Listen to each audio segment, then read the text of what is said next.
What Drives You is brought to you by Ziglar, your premier source for equipping life and leadership coaches. Visit Ziglar.com and let them inspire your true coaching performance. Yeah. Welcome to What Drives You. I'm your host, Kevin Miller. Thanks for joining me as I talk with today's most influential change makers to uncover what truly drives them and extract the big takeaways from their insights so you can integrate that wisdom and leverage the power of your unique inner drive and wake every day to your authentic, driven, and inspired life. This is our Peak Wellness Show, where we give specific focus to our health and wellness, which is the vehicle that drives all we do. In this episode, let's talk about snacking at night, specifically with ice cream. I have on this show Sean Folkson. He's the founder of Nightfood, which is a better, healthier, and more sleep-friendly ice cream. Now, we're not necessarily promoting it. We're not being paid by this. It was just interesting to the real issue that we have of eating late at night, which I'm not advocating eating late at night or eating ice cream. But as you'll hear on the show, the concept is if you're going to anyways, let's find a better option. Randy James, Dr. Randy James and I, we often talk about all of us being creatures of our appetites, and we're not going to squelch that. That doesn't work out well. Trying to just cut it out 100% usually leads to failure. But let's upgrade our appetites. That's why I have Sean on the show, and he simply felt like if he was going to indulge anyway, could he make it less harmful? More than ice cream, we simply discuss the realities of our own humanity and just our efforts to make better decisions, even if it's a less offensive ice cream than Ben & Jerry's or Haagen Daz. I generally try not to eat after dinner, but if I do, or when I do, I strive for the healthier option that can appease my appetite. So I think you'll find some comfort in this show about, comfort, food. We're seeking health. We're not seeking to deprive ourselves of every pleasure. You can find Sean and all his tasty treats at nightfood.com. Well, Sean, the reason that you are here with me today is I just dig the premise of, hey, we're eating snack foods. We're going to eat snack foods. So instead of, raising the banner and saying, stop eating at night and be healthy and all this stuff, you're saying, let's just meet you with something better. Because we talk about that so often. We are creatures of our appetites. And my belief is the only hope is to upgrade those appetites. And that's what you have done. It's just, so first off, it's just, man, congratulations. That's brilliant. Well, thank you so much. It's funny because I think what a lot of people don't even come at it like that, Kevin. They start out asking, why would you make a sleep-friendly ice cream? And they start with the product, and they're not starting with the problem and not starting with the consumer.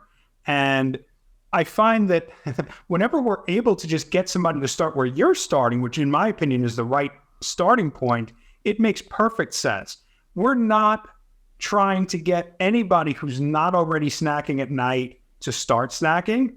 We're not looking to take anybody who might snack 3 or 4 times a week and try to get them to snack 6 or 7 times a week. Mm-hmm. It's just that if you're going to snack at night, which most people do on a pretty regular basis, why not have something that is a better option that you can feel better about and that can work better for you in your lifestyle? And starting there, it makes my life so much easier, and I'm starting with a smile because you get it.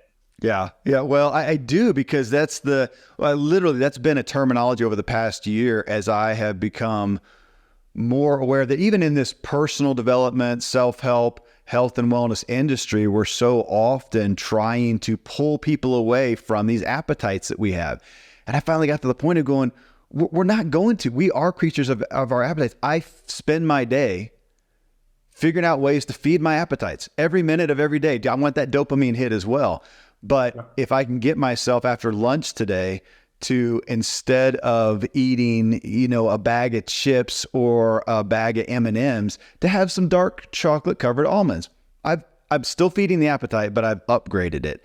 And that's what you have done with this. So tell me how because I know this came from, first off, from a personal story of you. You were trying to deal with your own issues. So tell me about how you came into this.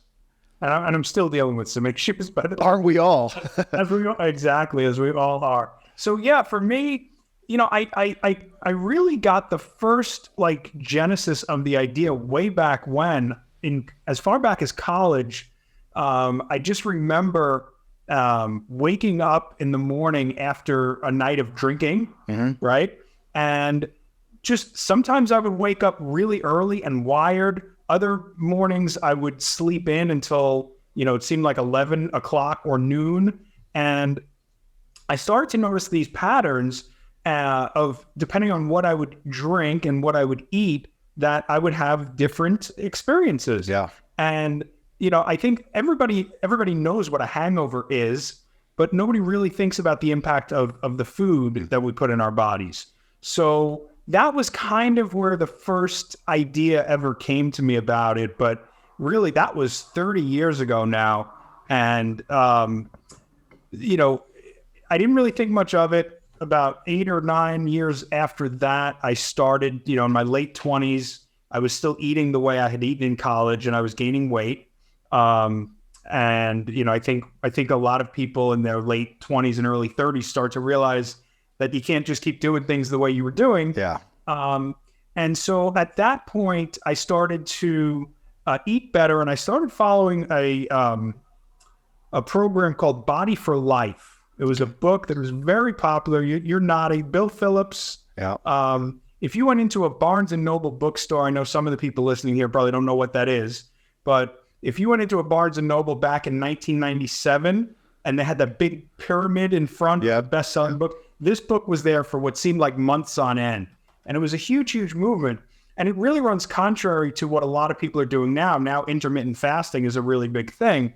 But Bill Phillips wrote this book, and his premise was you need to keep feeding your metabolism. 3 square meals a day isn't enough. You should be eating 6 times a day, 5 or 6 times a day, smaller meals.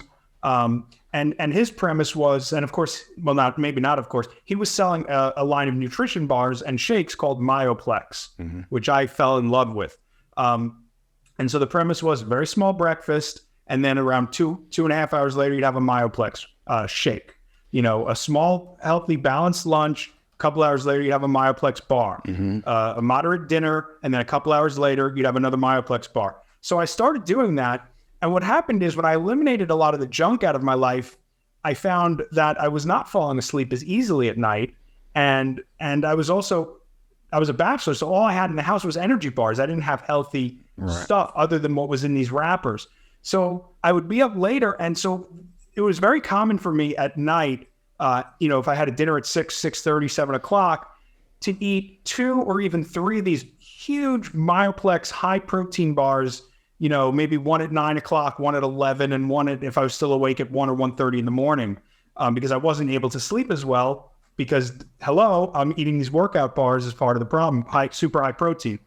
So at that point, and this was in the late 90s, I started looking online. There was, Google. Some people use Google. Most people still use Yahoo. Yeah. So I was on Yahoo and I was looking for, what should you eat at night? If you're going to snack at night, what's better for sleep? And there was definitely some information out there, but there was no products, right? And there were bars for golfers. There were bars for ballet dancers. There were bars, nutrition bars for all different kinds of things. There was a product called Belly Bar for pregnant women. But there was nothing for nighttime. And I kind of filed it away. I didn't really do anything with it because I was an industry outsider. But the idea at that time came to me that this could be a product. And shortly, or really around that time, low carb was getting big. Dr. Atkins, the Atkins diet. Yeah. And so I was working in Manhattan. I had my own internet marketing company, and I actually reached out to Dr. Atkins, and I said, hey, I do the Atkins diet. It's really inconvenient when you're out and about, and even at home, you have to cook bacon like 5 times a day or steak, right? So I said, hey, it would be really cool if there were prepackaged products that people could grab that would allow them to, stay in this low carb thing. He never wrote back. I did have a meeting with a guy in the food business about launching a low carb line of snacks. It didn't go anywhere. And sure enough, 4 or 5 years later, 2002, 2003, low carb packaged foods is now a multi-billion-dollar category. And again, I felt, well, I'm an internet marketing guy. What do I know? So I put the idea on the back burner again. And around 2008, 2009, I got to the point I started to hear more about sleep issues becoming like an epidemic. Absolutely.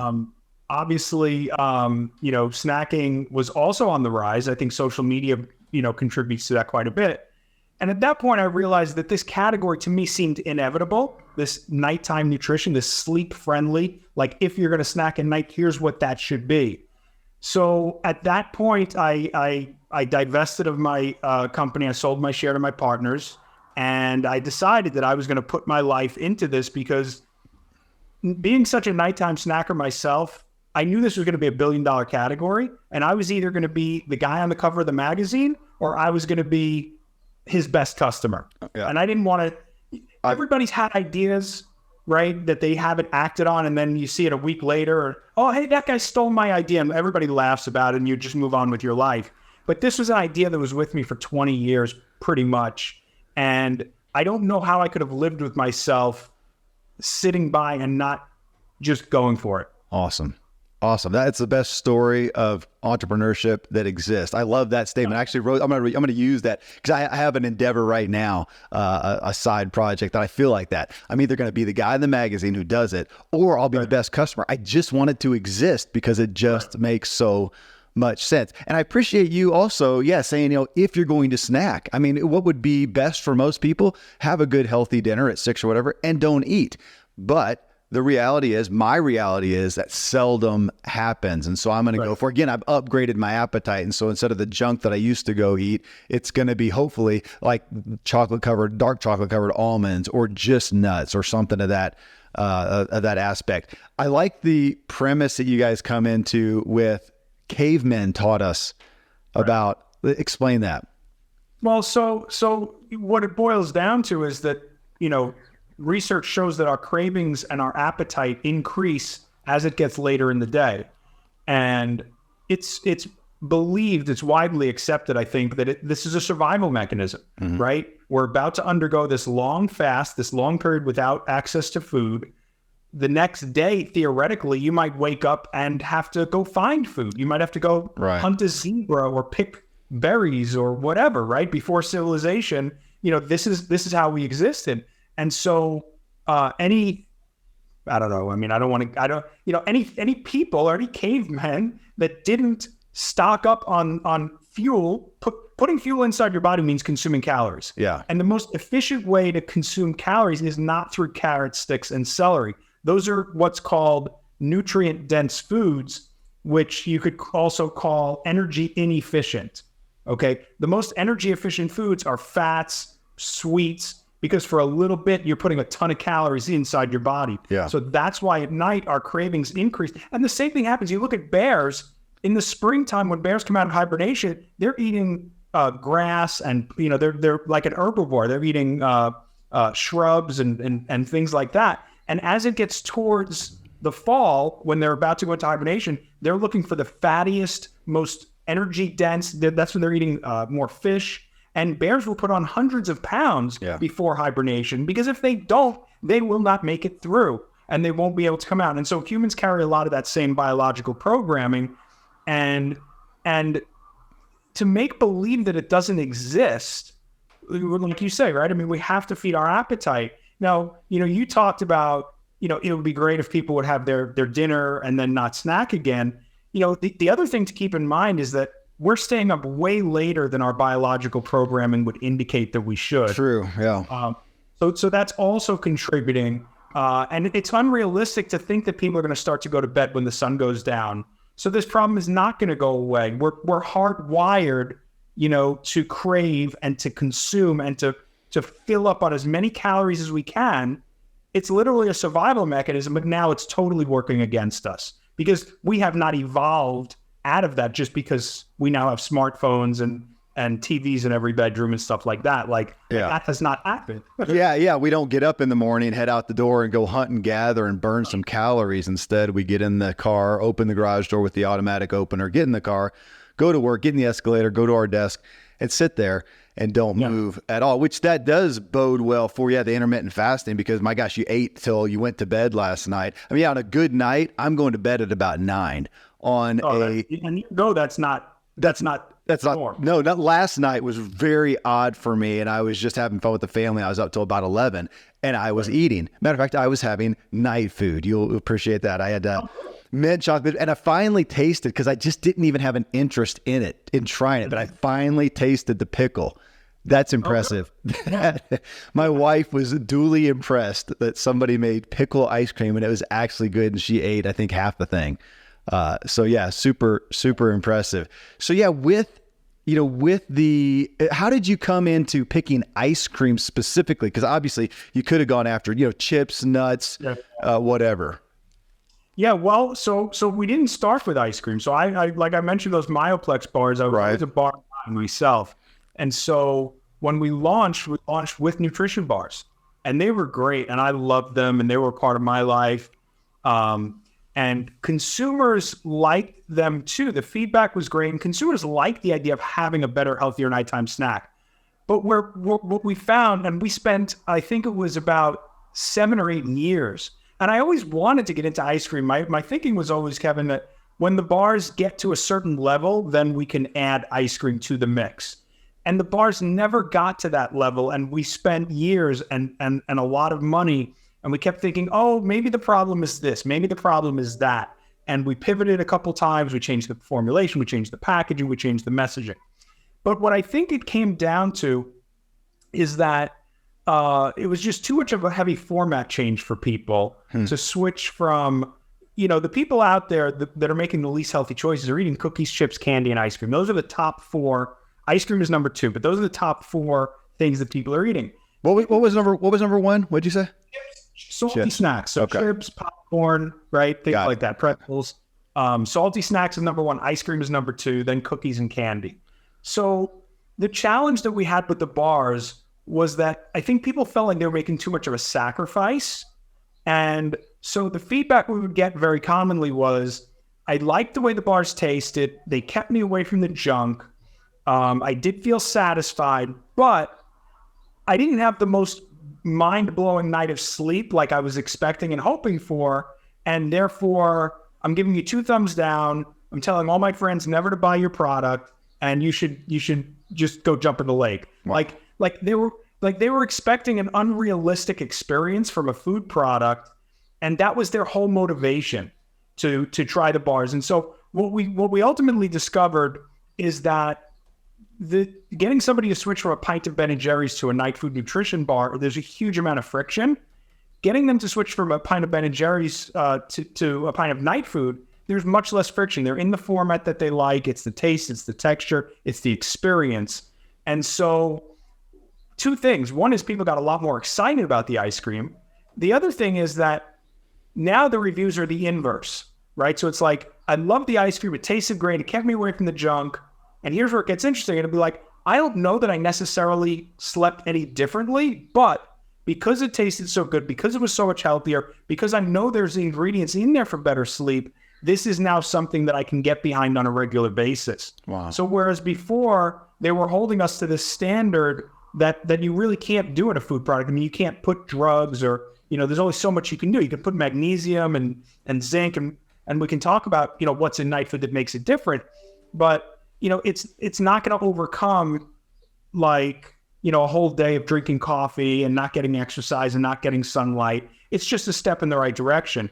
And so, whereas people were demanding that if they were going to make the sacrifice to a bar, with the ice cream, it's a much more, I think, luxurious and indulgent type of experience.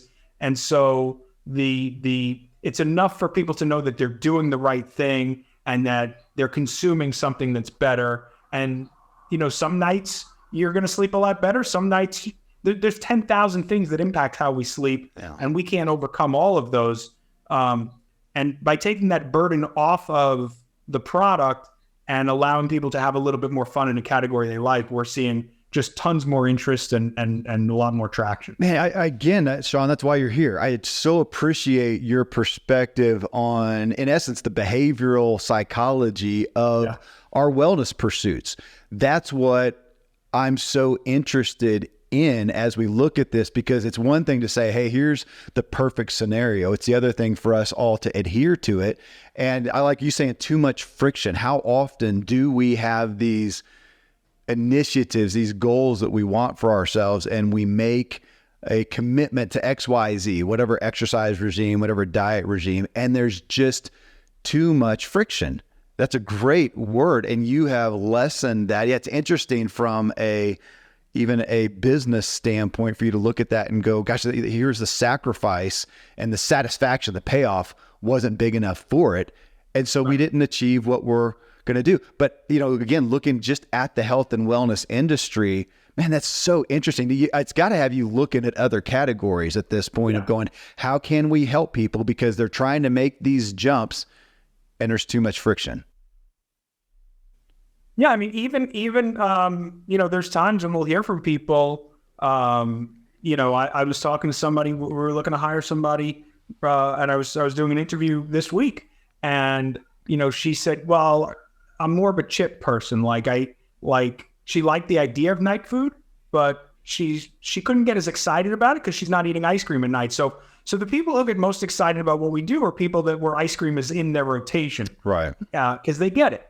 Somebody that's not snacking at night or somebody that's eating chips, they're not going to get as excited. So it's understandable that, even if something better exists out there, if people perceive that the sacrifice of somebody who likes chips, even though it's still ice cream or candy, right? Mm-hmm. They just can't bring themselves to make some of these sacrifices. And it's human nature. I'm the same way. I'm not, and it's just, we want people to be pragmatic about it. And it's funny because, we built a great scientific advisory board. We've got some of the leading sleep experts really in the world on our team. But at first, I did reach out to a few people at the beginning, and they're like, hey, people shouldn't be snacking at night, dude. What are you doing? Right? Like you can't endorse this. You can't co-sign this behavior. And I said, look, if you want to start a company that's going to get everybody to stop snacking at night, go ahead. But this is my way to help people, Yeah. Yeah, no, I like that, because sometimes we feel like we're trying to more and more just sell nothing. Don't eat, don't snack at night, don't breathe through your mouth, don't do this whole list of don'ts. And then over here again, realizing that we are so appetite driven, that's where I want to look at how can we replace all of these things with a healthier option, even if it's on our way to a bigger goal over here. But yeah, with you again, lessening the friction. Now, obviously we had the back end however many years ago when we hit the low fat or even just low calorie craze, and you come out with, here's the cookies with all the fat and sugar and calories, here's the low fat. And we had obviously people taking that and going, well, they're awesome. Now I'll just eat 2 packages of the thing. Right. Obviously we can still have that with what you've got with the Nightfood, with somebody overdoing that. But on that, I mean, there are some big brands out there, as you know, that have hit the ice cream shelves with the low calorie type thing. Hey, with this one, you can eat the whole pint. You guys, what's that? Some of these guys put that right on the packaging. Yeah, absolutely. You hit the bottom, right? Yeah. So when you looked at that, I mean, to some degree, as far as calorie to calorie, you guys are similar to those. But again, you didn't really go after I don't even know if that's really in your branding, is it? It's talking about the calories? We do have the calorie count call out on the front, but the main differentiation is sleep friendly. And we're not looking to encourage people to consume any more than they might otherwise. What we're tapping into is a really interesting discovery that people that are snacking at night feel guilty about it. And that's really heartbreaking because you're driven to consume, right? You're hardwired, and then you feel like you screwed up. And this is not a once in a while thing for a lot of people. This is like 3, 4, 6, 7 nights a week for decades as an adult. And people are making these bad choices, and they're feeling like, I can't believe I screwed up again. Because you can screw up a whole day of healthy eating in like 6 minutes. Yeah. And people do it all the time, right? And then you feel like a little piece of you died. And then you say, well, tomorrow will be different. I'll do it. I'll be better tomorrow. And tomorrow you're not better. And you feel like a screw up. I know I did many nights, and I still do sometimes. And it's a little disheartening. So I think that, from our perspective, that's what we're looking to do. I think it's if people want to eat a whole pint, it's fine because that's their choice. We're not going to encourage that. It is, about the same calories in a pint of Nightfood as there is in a single serving of like a Ben and Jerry's. Yeah. The fat is even less in a full pint of Nightfood than a single serving of Ben and Jerry's. So it's okay if that's what they want to do, but we're not promoting on that. The guilt that comes with it is really acute, and it also lasts over time. And a study just came out like 3 or 4 weeks ago, and it said that people who snack at night, if they felt guilty about their choices, they were much less productive at work the next day than if they were okay with their choice. So in other words, if I ate a whole pint of Ben and Jerry's and I was like, I don't care, I'm just gonna eat the Ben and Jerry's, screw it, I'm good with it. And you ate like 2 Oreo cookies or even 2 spoonfuls of Ben and Jerry's and you felt guilty, then theoretically you would be less productive. So the guilt is actually more. Now, I don't know about the validity of the study, but I know that the guilt, and we ran a Harris poll, people feel guilty, and it's unfortunate because this is biologically driven behavior. And at night, it's a perfect storm. We didn't talk about it. We talked about the cavemen. So we talked about the cravings. We talked about the appetite, the satiety mechanism. If you have a hard-boiled egg at 8 a.m. compared to 8 p.m., it's going to fill you up more. Same thing if you have a Snickers bar. Whatever you eat in the morning, it's more satisfying. At night, you've got that working against you, and your willpower is at its low point throughout for the whole day. You get exhausted from trying to make good decisions all day. So it is kind of a perfect storm. And so what we're focusing on is the guilt and letting people know that they made the right choice. We're not trying to rally people up to eat a whole pint of ice cream if that's not their MO. Well, man, again, looking at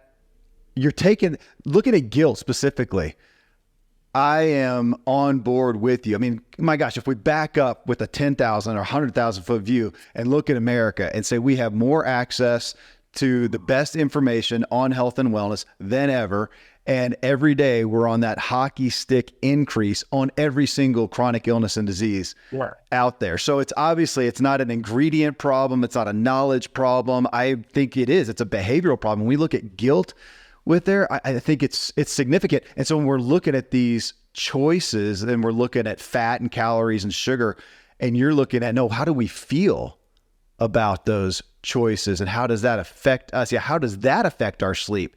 Even if we remove the caloric aspect and say, look, if we could just change your mindset, man, Sean, that's such bigger thinking. And yeah, so I'll ask, what other categories, or I was going to say categories of food, but we could look at this overall in health and wellness on every category of addressing it possible. How are we addressing how we feel? So yeah, what are you looking at other categories right now? Yeah, so from our focus, I mean, it's all about nighttime nutrition. Mm-hmm. And we are looking at other categories. It is something, so platforming, that's what it's called. Like, I think Kind Bar just introduced an ice cream. So I say Kind Bar, but Kind. Yeah. There's a lot of brands out there that platform. Kind Bar is not one of them. The platform too early. It's very difficult and expensive to start spreading out those resources until you're really well established. But something really interesting is going on in that we're talking to, and in a retail test with a national hotel chain, not a chain, but a brand, right? So underneath that, they've got 10, 15, 20 different banners, and so they're testing Nightfood ice cream in their locations. That's for sale. Brilliant. I love the concept. Yeah. Yeah. We were pushing really hard pre-COVID. We were pushing really hard on the hotel industry, and we were super close to getting some big things done. And then COVID hit, and of all the industries, that's one that really, shut every, just kind of tightened everything up and didn't want to really talk about anything new. So that's a scenario, if we were to get into the hotels, which I think we will, And, that's a scenario. So launching multiple formats in retail is really challenging and expensive. You've got slotting fees, you've got multiple category managers that you need to sell to, and then you need to drive the consumer to these different locations, and it just spreads you too thin. So if we were to do new formats, and we're looking at everything. I mean, I know you asked, so cookies, chips, candy, cereal, all the things that people like to eat at night. I love a bowl of cereal at night. All the things that people like to eat, you see it with energy foods, right? There was energy drinks first, and then, we started to see things like energy candies, energy gum, energy waffles, energy pancakes now, energy bars, of course. I don't know how I left that one out. So, all you're doing is you're taking a snack. There's energy chips out there, right? All you're doing is you're taking what people want to eat, and you're I don't know, engineering is probably it almost seems like a bad word these days, but you're looking at how can we take the thing that people are otherwise going to eat anyway and make it more appropriate for what they're about to do in the next hour or 2 or 3 after they eat that. What is so even backing off of your specific business, your specific product, and you just talked about engineering. I like the word. I mean, we are trying to figure out how do we engineer our own health and wellness. So if we back off even, nighttime food and sleep and whatnot, and just put you here on a panel of health and wellness. And as we talk about chronic illness and disease, what is your flavor, if we'll use that, of addressing that? Like, where do you see the primary problem? Because again, what I see is we have every reason to be at our absolute healthiest, happiest, and we're absolutely the opposite. And so where are you seeing that? Well, look, I mean, sleep is the single most important function. I think sleep is the single most important function, period. Agreed.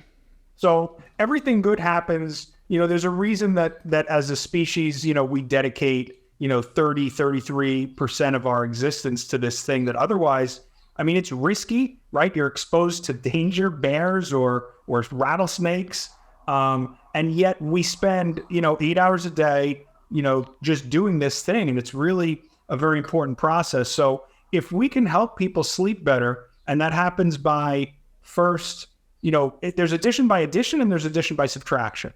Right. So, compared to Ben & Jerry's or a Talenti or a Haagen Daz, where we want to strip out a lot of the fat, a lot of the sugar, a lot of the calories. Those things are very sleep disruptive when consumed before bed. We want to do things that are sleep supportive and sleep friendly. So more protein to a point, more prebiotic fiber, which is very important for the gut microbiome, calcium, magnesium we add, extra zinc, vitamin B6. These are things that are found in regular ice creams, but not at the levels that we have formulated.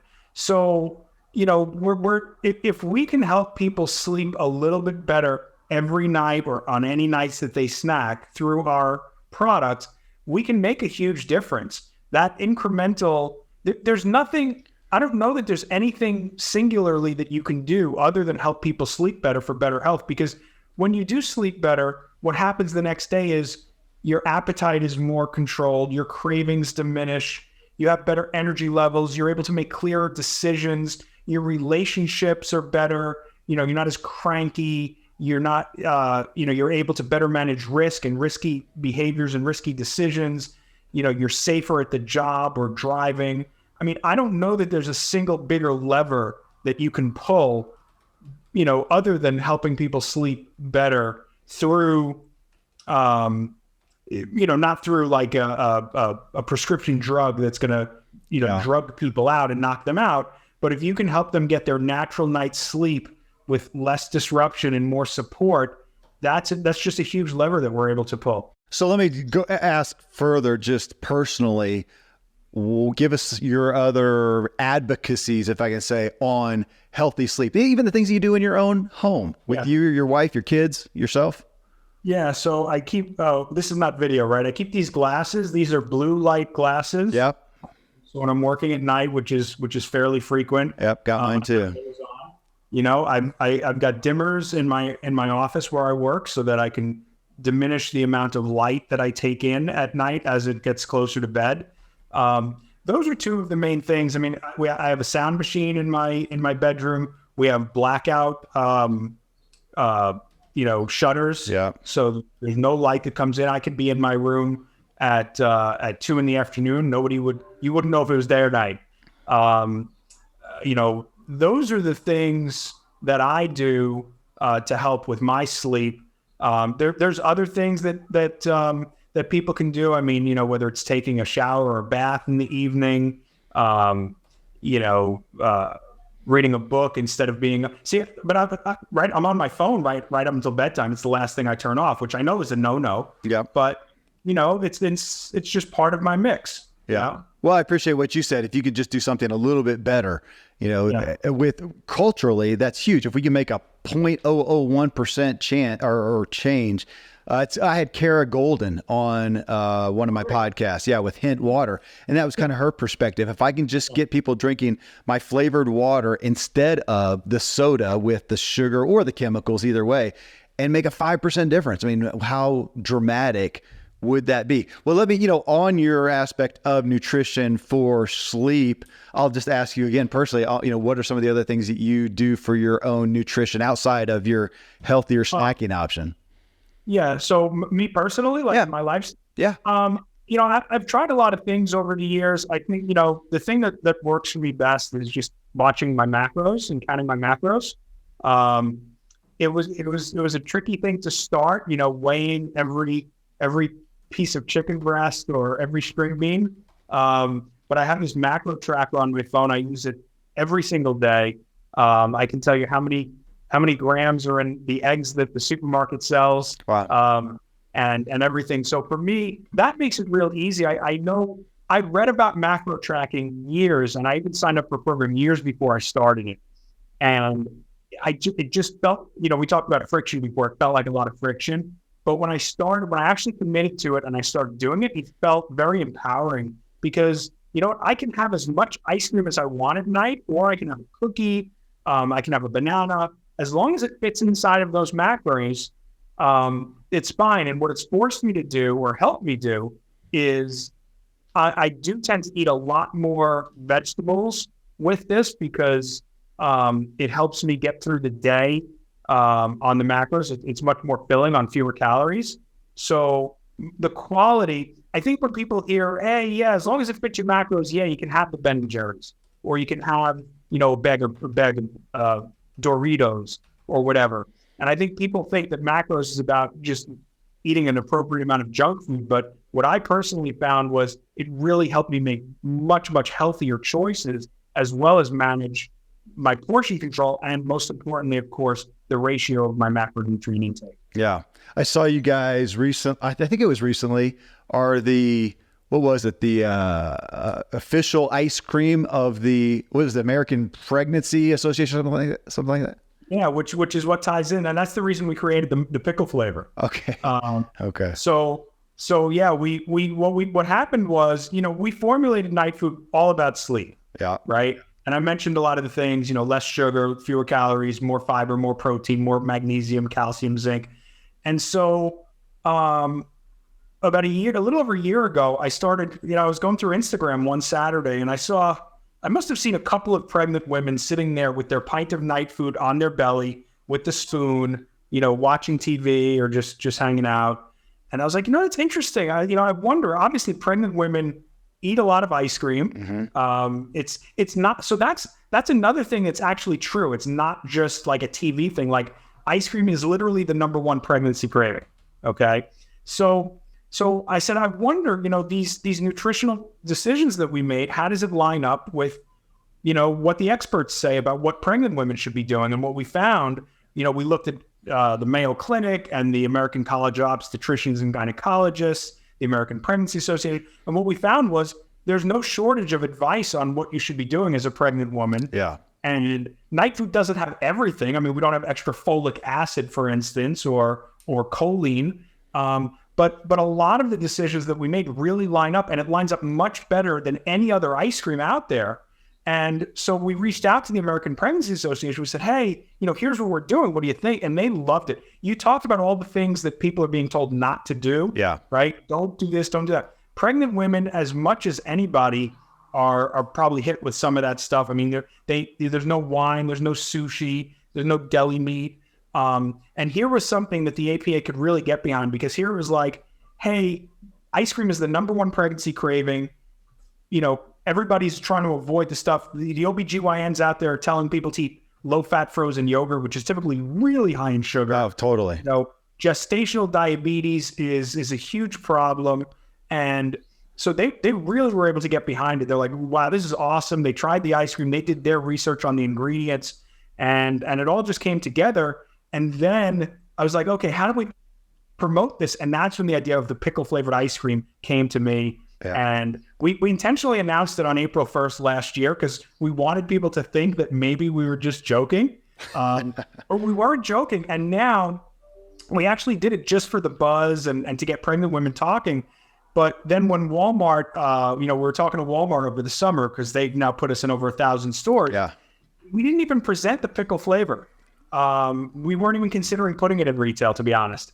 And the buyer at Walmart, the day we announced on our Instagram, he sent me a screenshot of the announcement of the pickle flavor being available. He said, how come you didn't put this on your new item request forms? I said, well, it's really just for, online. And he goes, this would be great. Now, Walmart, of course, and Target and all the major retailers, getting those pregnant consumers in the store on a regular basis, that's a huge high value. Yeah. I mean, nothing against 32-year-old bachelors, but those pregnant households are really where it's at for the retail. So Walmart really took a liking to what we're doing. Obviously, they want the pregnant women in their registry, doing their baby registries and buying everything that they need and just building up that habit.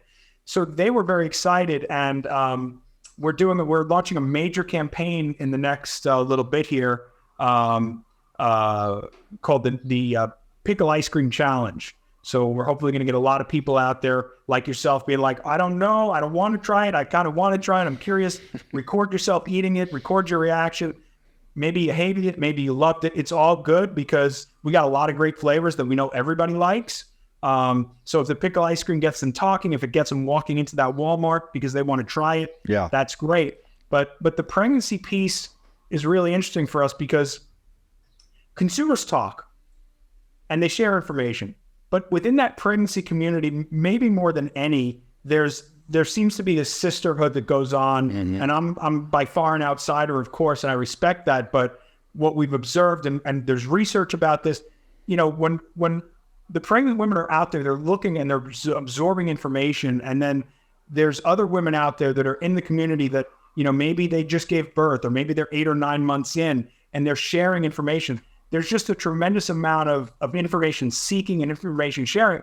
And it's a stage of life where people are hyper motivated to optimize their nutrition, right? I mean, what's more important than doing what's best for the baby? Yeah. At the same time that these cravings for this unhealthy stuff is even higher than it is at night. Yeah. So you talk about that conflict and that guilt that could come with making the wrong decisions, and the ability to actually help and support that is just massive for us.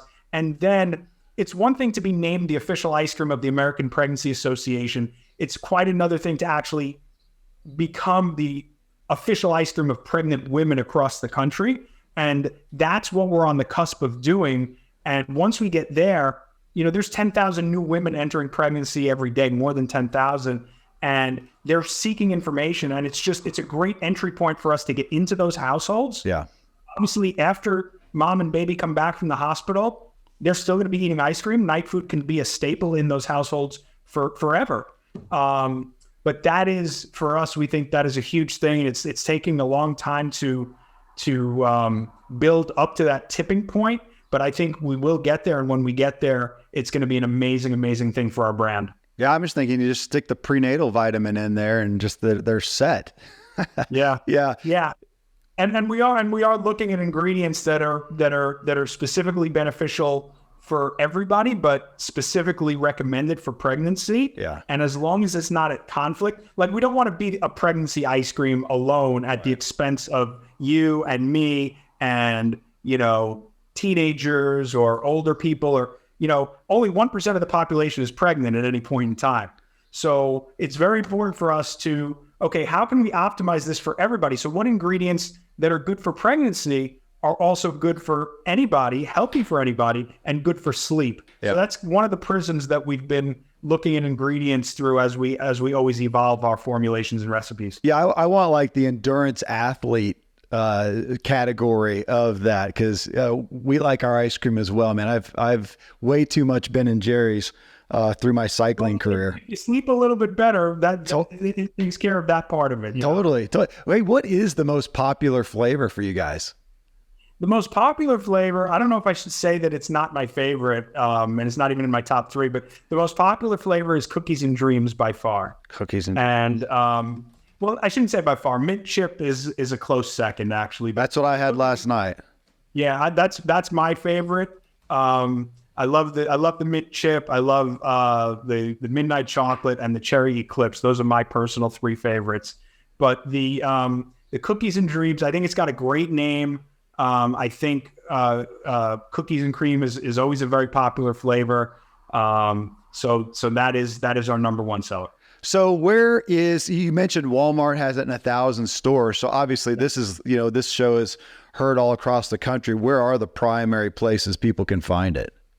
Well, so Walmart is in 1,000 stores. We're in a Kroger division called Harris Teeter, which is in the Carolinas and through the Mid-Atlantic. It's a couple of 260 stores.